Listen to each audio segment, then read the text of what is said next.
Hello hello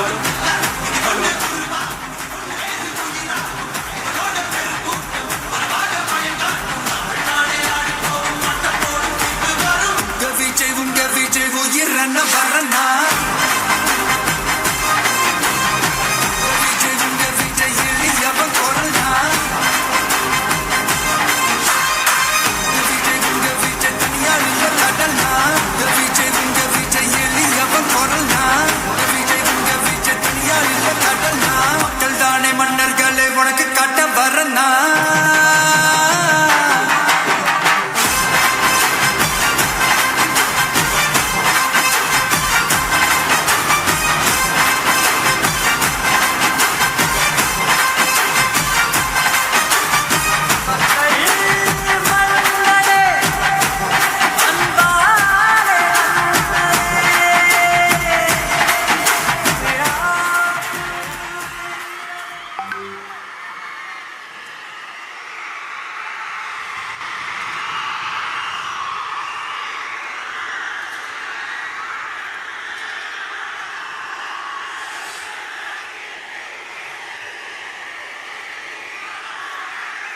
என் நெஞ்சில் குடியிருக்கும்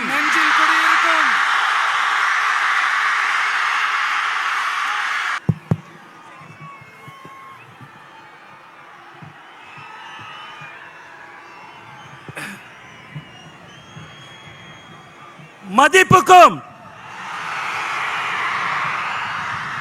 மரியாதைக்குரிய தமிழக வெற்றி கழகத்தின் தலைவர் அவர்களே மற்றும் தளபதி நெஞ்சில் குடியிருக்கும் தோழர்களே, புதுச்சேரி மாநிலத்திற்கு வருகை தந்திருக்கும் பல வருடங்களாக கழித்து புதுச்சேரி மாநிலத்திற்கு வருகை தந்திருக்கிறார் நம் தலைவர் தளபதி.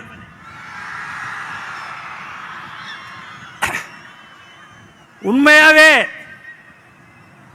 உங்களை பார்க்கும் போதெல்லாம் ரொம்ப சந்தோஷமா இருக்குது. ஏன்னா நம்ம எல்லாமே ஒரு தளபதியுடைய குடும்பம். அந்த குடும்பம் தலைவருடைய முகம் தளபதியுடைய வார்த்தைக்கு கட்டுப்பட்ட ஒரு உண்மையான குடும்பம் எது என்று சொன்னால் இதுதான். இன்னைக்கு பாத்தீங்கன்னா வேலை நாட்கள் எல்லாருமே இன்னைக்கு நீங்க இவ்வளவு பேர் வந்திருக்கீங்க அப்படின்னா தலைவர் தளபதிக்காக மட்டும்தான் என்பது இந்த நேரத்தை தெரிவிச்சு. தமிழக வெற்றி கழகத்தின் தலைவர் தளபதி அவர்கள் தமிழ்நாட்டின் முதலமைச்சராக 2026 கண்டிப்பாக அந்த இடத்தை கண்டிப்பாக வருவார். அதேபோல் புதுச்சேரி மாநிலத்திலும் தமிழக வெற்றி கழகத்தின் ஆட்சி கண்டிப்பாக இருக்கும். ஏன்னா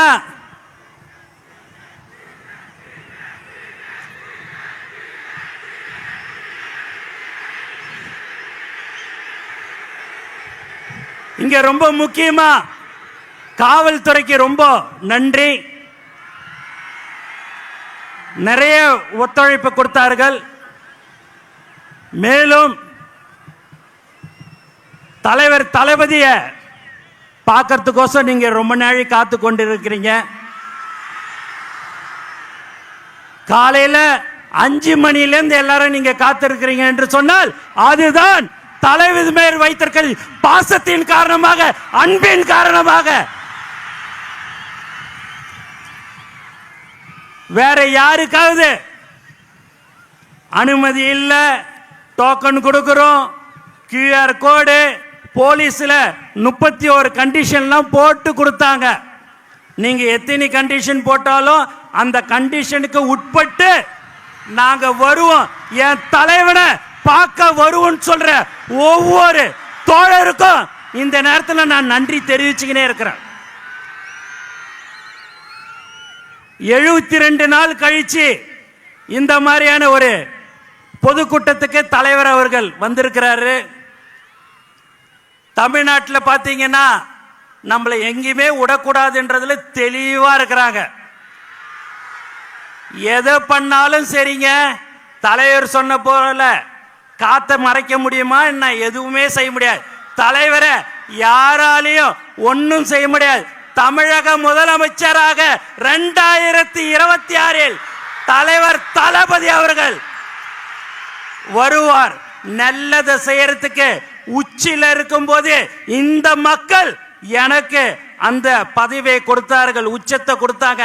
அந்த உச்சத்துல இருக்கும் போதே வரணும்னு சொன்ன ஒரே தலைவன் நம் தலைவர் தளபதி மட்டும்தான். அதனால எல்லாருமே பயங்கரமான கண்டிஷன் எது போட்டிருந்தாலும் சரி, இங்க இவ்வளவு பேர் நீங்க வந்திருக்கிறீங்க.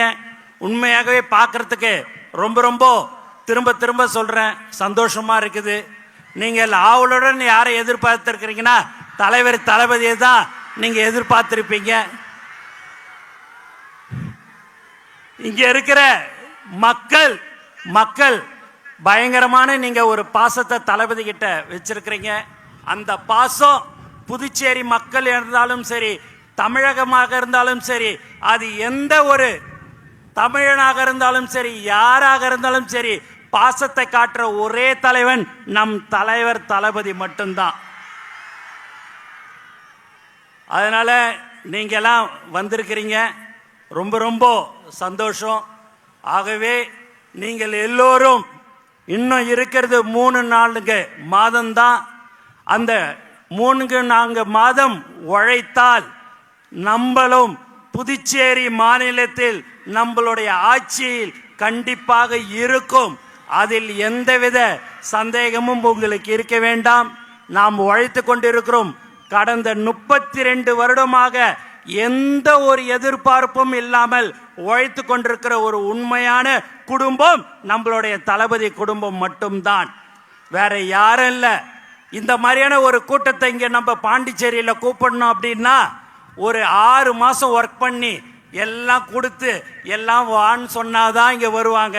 இங்க தலைவருடைய முகம், தலைவர் வராருன்னு சொன்னாலே வர்ற ஒரு உண்மையான ஒரு கூட்டம் எது என்று சொன்னால் இதுதான் நம்மளுடைய தமிழக வெற்றி கழகம்.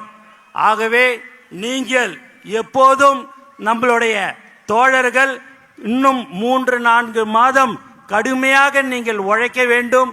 அதை உழைத்தால் கண்டிப்பாக நம்மளுடைய ஆட்சி கண்டிப்பாக புதுச்சேரி மாநிலத்திலும் இருக்கும் என்று கூறிக்கொண்டு எனக்கு வாய்ப்பு கொடுத்த தலைவர் தளபதி அவர்களுக்கும் மற்றும் அனைத்து நல்ல உள்ளங்களுக்கும் நன்றி கூறி விடைபெறுகிறேன்.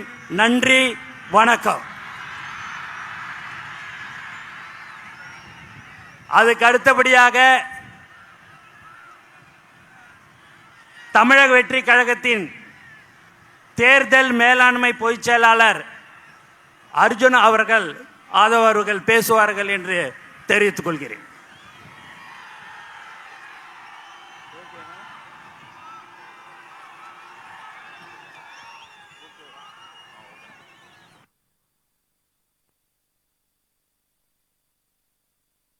ஹலோ.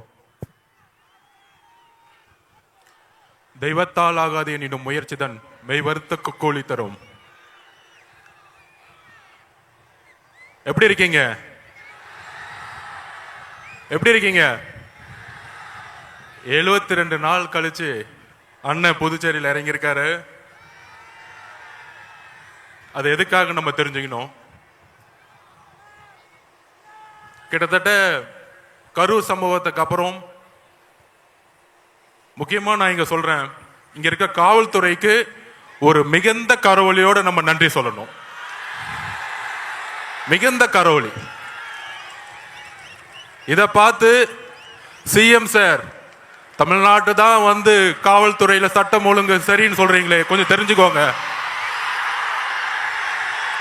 ஒரு சின்ன மாநிலம் புதுச்சேரின்னு சொல்றீங்களே, இந்தியாவுக்கே இந்த காவல்துறை ஒரு முன்னுதாரணமாக இருந்துகிட்டு இருக்கு. காவல்துறை மட்டுமல்ல, இங்க இருக்கக்கூடிய ஒட்டுமொத்த மக்களும், இங்க இருக்க முதலமைச்சர் அவர்களுக்கும் எங்களோட நன்றியை நாங்கள் தெரிவிச்சுக்கிறோம். இப்படி ஒரு பாதுகாப்பையும் இப்படி ஒரு மக்கள் பாதுகாப்பையும் தமிழ்நாட்டில் இதுவரைக்கும் தமிழக வெற்றி கழகத்துடைய தலைவர் பயணத்தில் கொடுத்ததே கிடையாது. அதனால சிஎம் சார் உங்க அரசியல் எல்லாம் தூக்கி போட்டு தைரியமா எங்க அண்ணன் சொல்ற மாதிரி, எங்க தலைவர் விஜய் அவர்கள் சொல்ற மாதிரி தில்லு இருந்தா தேர்தலில் மோதுங்க. காவல்துறையை வச்சுக்கிட்டு அரசை வச்சுக்கிட்டு பிரச்சாரம் பண்றத முடக்கிறதெல்லாம் முதல்ல நிப்பாட்டிட்டு, காத்த நிப்பாட்ட முடியுமா? வெள்ளத்தை நிப்பாட்ட முடியுமா? அதுதான் தமிழக வெற்றி கழகத்துடைய பிரச்சார பயணம் இன்றையிலிருந்து தொடங்கிருச்சு. ஏன் புதுச்சேரி அப்படின்னு ஒரு கேள்வி இங்க இருக்க எதிர்கட்சிகள்லாம் சொல்லிட்டு இருந்தாங்க, என்ன புதுச்சேரிக்கு வராரு? இதே மாதிரிதான் எம்ஜிஆர் கிட்ட கேட்டாங்க, நீங்க தமிழ்நாட்டில் முதலமைச்சர் ஆக வேண்டியதானே, ஏன் புதுச்சேரி வந்தீங்க அப்படின்னு. புதுச்சேரி மக்கள் ஒரு நல்ல ஆட்சி, ஒரு நல்ல கல்வி, ஒரு நல்ல போக்குவரத்து வசதி, ஒரு நல்ல மருத்துவம், இதுக்காக இன்னும் ஏங்கிட்டு இருக்காங்க.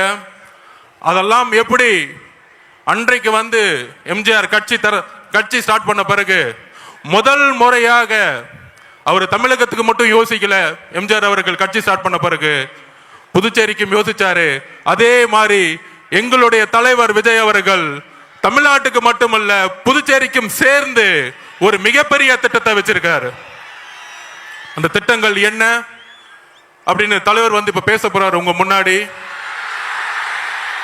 அவருடைய பேச்சில் அடுத்த 50 வருஷத்துக்கான புதுச்சேரியோடைய வரலாற்றை புதுசா எழுதப்படும் தமிழக வெற்றி கழகத்தின் மூலியமா அதை நாங்க இது பதிவு பண்றோம். அதாவது ஃபர்ஸ்ட் ஒரு டோக்கன் போட்டு கூட்டத்தை மக்கள்ல விடணும்னு சொன்னாங்க. ஆனா இதே வந்து கிட்டத்தட்ட இங்க ஒரு 100 ஏக்கர் 200 ஏக்கர் தமிழக வெற்றி கழகத்தோடைய மாநாடு மதுரையில போட்டோம். எந்த கட்சியும் அந்த மாதிரி மாநாடு போட்டதில்லை. 500 ஏக்கர்ல மாநாடு போட்டோம். கூடிய விரைவில் புதுச்சேரியில ஒரு மிகப்பெரிய அளவுல நம்ம நிலத்தை எடுத்து ஒட்டுமொத்த புதுச்சேரி மக்களும் அங்க இருக்கிற மாதிரி அடுத்த கட்ட ஒரு பிரச்சாரத்தை தமிழக வெற்றி கழகத்தின் தலைவர் உருவாக்குவார்.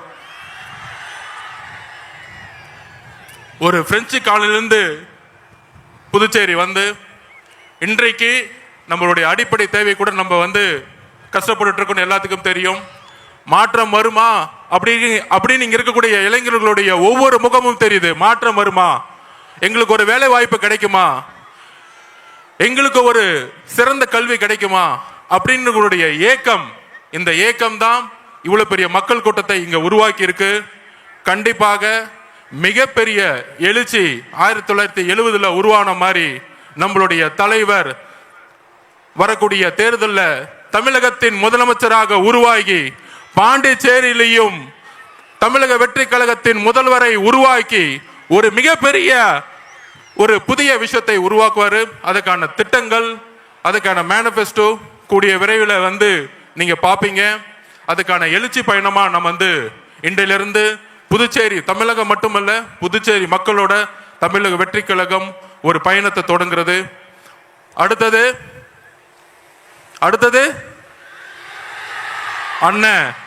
அண்ணன் வராரு. நன்றி, வணக்கம், தேங்க்யூ.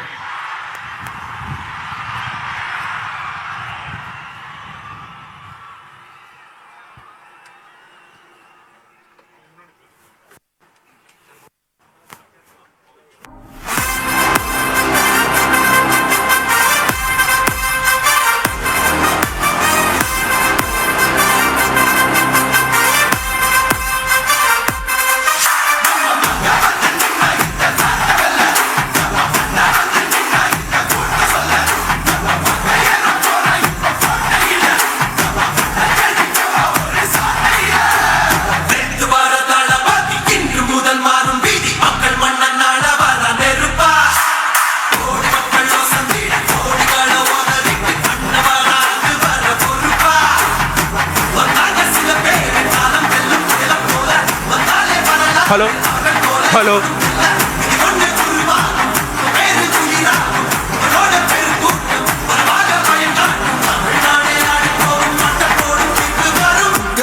உங்க விஜய் உயிரண்ண வரண்ணா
என் நெஞ்சில் குடியிருக்கும்.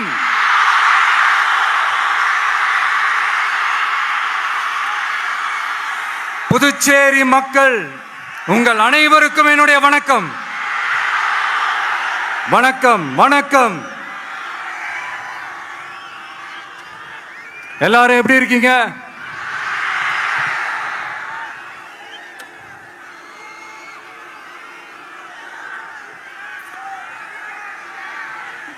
இந்த ஒன்றிய அரசுக்கு தான் தமிழ்நாடு ஒரு தனி மாநிலம், புதுச்சேரி ஒரு தனி யூனியன் பிரதேசம். அவங்களுக்கு தான் தமிழ்நாடு தனி, புதுச்சேரி தனி, இப்படிலாம் இருப்பாங்க. ஆனா நமக்கெல்லாம் அப்படி கிடையாதுங்க. நாமெல்லாம் வேறு வேறு கிடையாது. நாம் எல்லாரும் ஒண்ணுதான்.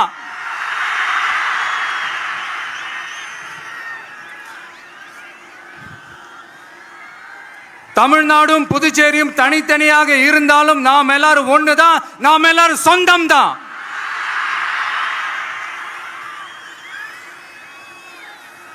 வேற வேற வீட்டுல, வேற வேற ஊர்ல, வேற நாட்டுல, வேற ஸ்டேட்ல இருக்கிறதுனால நாம் எல்லாரும் சொந்தங்கள் இல்லைன்னு ஆயிட முடியுமா? அது எப்படி முடியும்? இப்ப பாத்தீங்களா, ஒருத்தருக்கு ஒருத்தர் பார்த்துக்கும் போது அந்த பாச உணர்வு, அதுதாங்க, அது மட்டும்தான். அது இருந்துட்டாலே போதும், வேற எதுவுமே தேவையில்லை.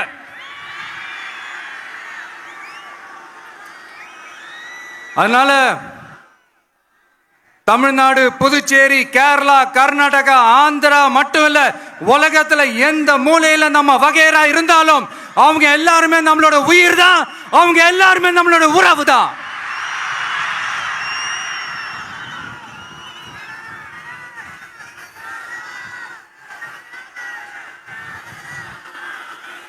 புதுச்சேரினாலே உடனே ஞாபகத்துக்கு வர்றது மணக்குள விநாயகர், அரவிந்தர் ஆசிரமம்,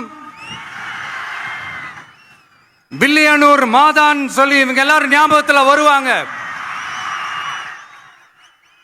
அது மட்டும் இல்ல, மகாகவி பாரதியார் அவர்கள் இருந்த மண், பாவேந்தர் பாரதிதாசன் அவர்கள் பிறந்த மண். அது மாதிரி இன்னும் சிறப்புகளை அடுக்கிக்கிட்டே போலாம். ஆனா அரசியல்னு வந்துட்டா ஒரு முக்கியமான விஷயத்தை பத்தி நம்ம சொல்லி ஆகணும். 1977ல புரட்சி தலைவர் எம்ஜிஆர் அவர்கள் தமிழ்நாட்டில் ஆட்சி அமைச்சாங்க. ஆனா அதுக்கு முன்னாடியே 1974லயே இங்க புதுச்சேரியில அவங்களோட ஆட்சி அமைஞ்சது. அதனாலதான் அப்பவே சொன்னாங்க, நமக்காக வந்தவர் எம்ஜிஆர், அவரை தமிழ்நாட்டில் மிஸ் பண்ணிடாதீங்கன்னு நமக்கு அலர்ட் பண்ணதே புதுச்சேரி தான். அப்படிப்பட்ட புதுச்சேரியை நம்மளால மறக்க முடியுமா?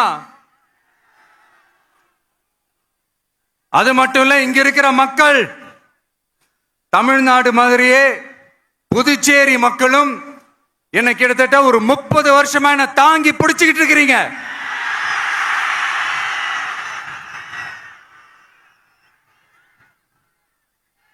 அதனால இந்த விஜய் தமிழ்நாட்டுக்கு மட்டும்தான் குரல் கொடுப்பான்னு நினைக்காதீங்க. அப்படி பண்ணாத தவறு. புதுச்சேரி மக்களுக்கும் சேர்த்து தான் குரல் கொடுப்பான். அது என்னுடைய கடமையும் கூட. அதனாலதான் இங்க நீங்க ஃபேஸ் பண்ற பிரச்சனைகளை பத்தி இன்னைக்கு நான் பேசுறதுக்காக வந்திருக்கிறேன். அது மட்டும் இல்ல, இந்த புதுச்சேரி கவர்மெண்ட்டை பத்தி நாம சொல்லியே ஆகணும். இது டெஃபினட்டா தமிழ்நாட்டில் இருக்கிற மாதிரி நம்ம திமுக கவர்மெண்ட் மாதிரி கிடையவே கிடையாது. ஏன்னா வேற ஒரு அரசியல் கட்சி நடத்துற நிகழ்ச்சியாகவே இருந்தாலும் அந்த நிகழ்ச்சிக்கு தன்னெழுச்சியா வர நம்ம மக்களுக்கு பாதுகாப்பு கொடுத்து பாரபட்சமே காட்டாம இந்த கவர்மெண்ட் நடந்துகிட்டு இருக்கிறாங்க. அப்படிப்பட்ட இந்த புதுச்சேரி கவர்மெண்ட்டுக்கும் நம்ம புதுச்சேரி சிஎம் சார் அவர்களுக்கும் இந்த நேரத்தில் என்னுடைய மனப்பூர்வமான நன்றிகளை தெரிவிச்சுக்கிறேன். இத பார்த்தாவது தமிழ்நாட்டில் இருக்கிற அந்த திமுக கவர்மெண்ட் கத்துக்கிட்டா நல்லா இருக்கும்.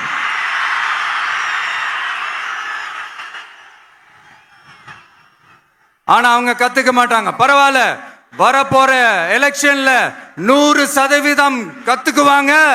அத நம்ம மக்கள் பார்த்துக்குவாங்க.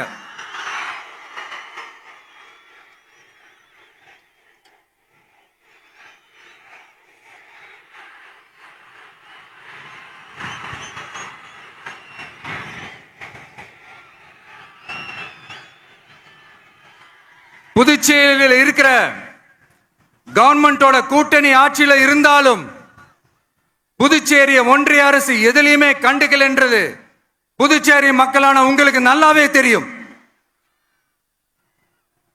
மாநில அந்தஸ்து கோரிக்கையை மட்டுமா கண்டுக்கல, இங்க வளர்ச்சி ஏற்படவும் துணை நிக்கவே இல்லைன்னு கேள்விப்படுறோம். இந்த புதுச்சேரிக்கு இன்னும் மாநில அந்தஸ்து கொடுக்கல. மாநில அந்தஸ்து வேணும்னு கேட்டு பல முறை சட்டசபையில தீர்மானம் போட்டு ஒன்றிய அரசுக்கு அனுப்பி வச்சுக்கிட்டே இருக்கிறாங்க. இந்த வருஷம் கூட மார்ச் மாசம் 27ஆம் தேதி 2025 அன்னைக்கு ஒரு தீர்மானம் போட்டாங்க. அது மாநில அந்தஸ்து வேணும்னு கேட்டு ஒன்றிய அரசுக்கு அனுப்புற 16வது தீர்மானம். புதுச்சேரி காரைக்கால் பகுதிகளில் மூடப்பட்ட 5 மில்கள், பல்வேறு தொழிற்சாலைகளை மீண்டும் திறக்கிறதுக்கு இதுவரைக்கும் ஒரு துரும்ப கூட கிள்ளி போடல. பல்லாயிரக்கணக்கான இளைஞர்களோட வேலை வாய்ப்புக்காக எதையுமே செய்யல. இங்க ஒரு ஐடி கம்பெனி உருவாகணும்ன்றது எண்ணமே இல்லை. அதை பத்தி யார் பேசினாலும் அது அவங்க காதல விழவே விழல. இங்க ஒரு அமைச்சரை ஊழல் குற்றச்சாட்டுல பதவி விட்டு நீக்கப்பட்டு அந்த இடத்துக்கு இன்னொருத்தரை நியமிச்சு 200 நாள் ஆச்சு. இன்னும் அவருக்கு ஒரு இலாக்காவே தரல. இந்த செயல் சிறுபான்மை மக்களை அவமானப்படுத்துறதுன்னு அந்த மக்களே சொல்றாங்க. புதுச்சேரியோட முக்கிய அங்கமாக இருக்கிற காரைக்கால், மாகே, ஏனாம் பகுதிகளில் எல்லாம் முன்னேற்றமே இல்லைன்னு அந்த பகுதி மக்கள் சொல்லிக்கிட்டே இருக்கிறாங்க. குறிப்பா காவிரியோட கடைமடை பகுதியான காரைக்காலை மொத்தமா கைவிட்ட மாதிரி தான் இருக்குது. இது எல்லாமே முன்னேற்றம் அடையணும்.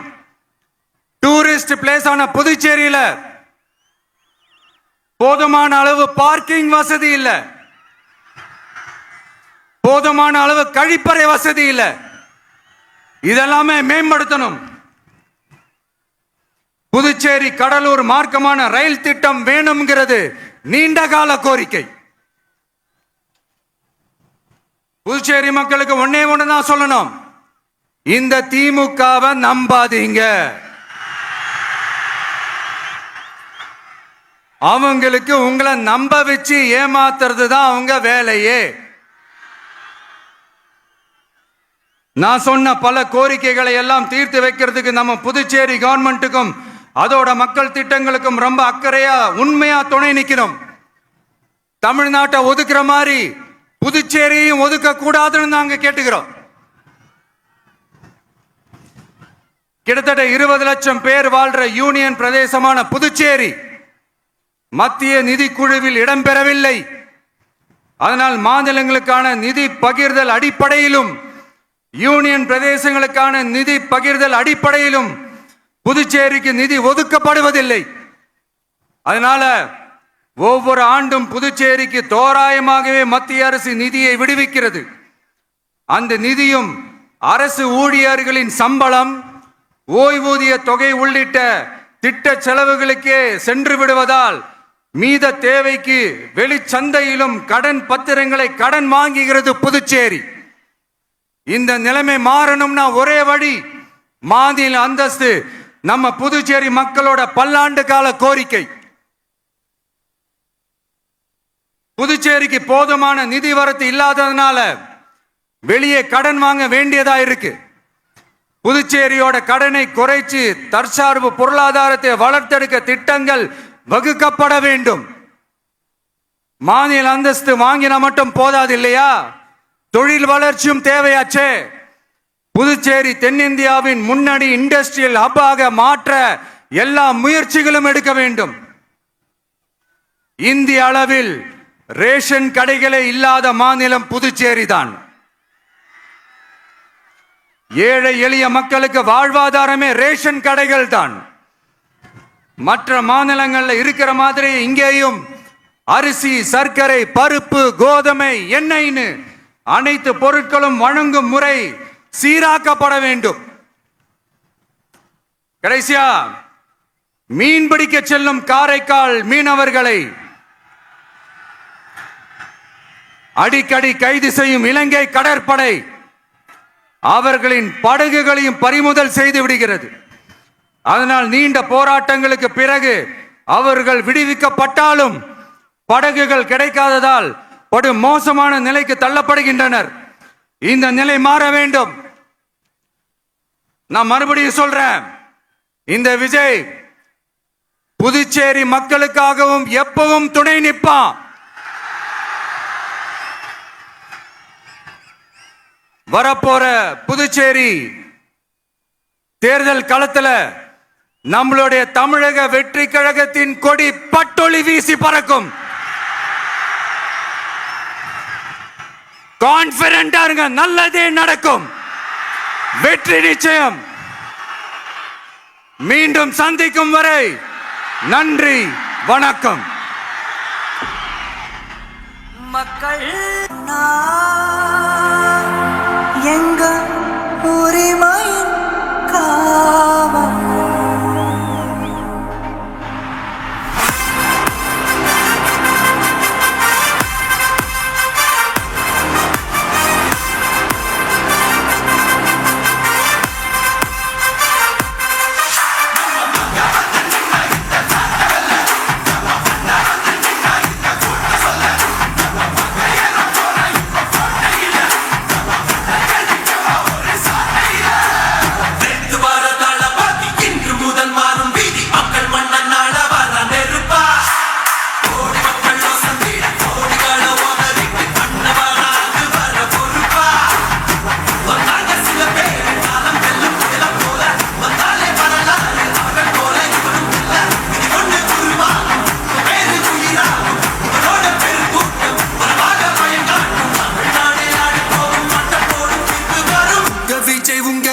உயிரன வரனா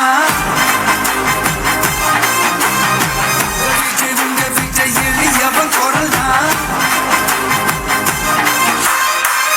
விஜய் உங்க விஜய் தனியால் இல்ல கடல்னா விஜய் உங்க விஜய் எளியவன் குரல்னா விஜய் உங்க விஜய் தனியால் இல்ல கடல்னா மக்கள் தானே மன்னர்களே உனக்கு காட்ட வரனா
வரனா உங்க விஜய் உயிரென வரனா உங்க விஜய் எளியவ குரலா நன்னால வர நெருப்பா கோடி மக்கள் வசந்திட கோடிகளை உதறிக்கு கண்ணவராக வர பொறுப்பா வந்தாங்க சில பேர் காலம் வெல்லும் புயலம் போல வந்தாலே வரலாறு அவர்கள் போல இவரும் இல்ல இது ஒன்று குருவாகும் பேரு குடிராகும் இவரோட பெருங்கூட்டம் வரவாக பயங்காட்டும் தமிழ்நாடே ஆடி போகும் மட்டம் போடும் தீர்ப்பு வரும் உங்க விஜய் உயிரென வரனா விஜய் எளியவன் குரல்னா விஜய் தனியா நின்ற கடல்னா விஜய் எளியவன் குரல்னா விஜய் தனியா நின்ற கடல்னா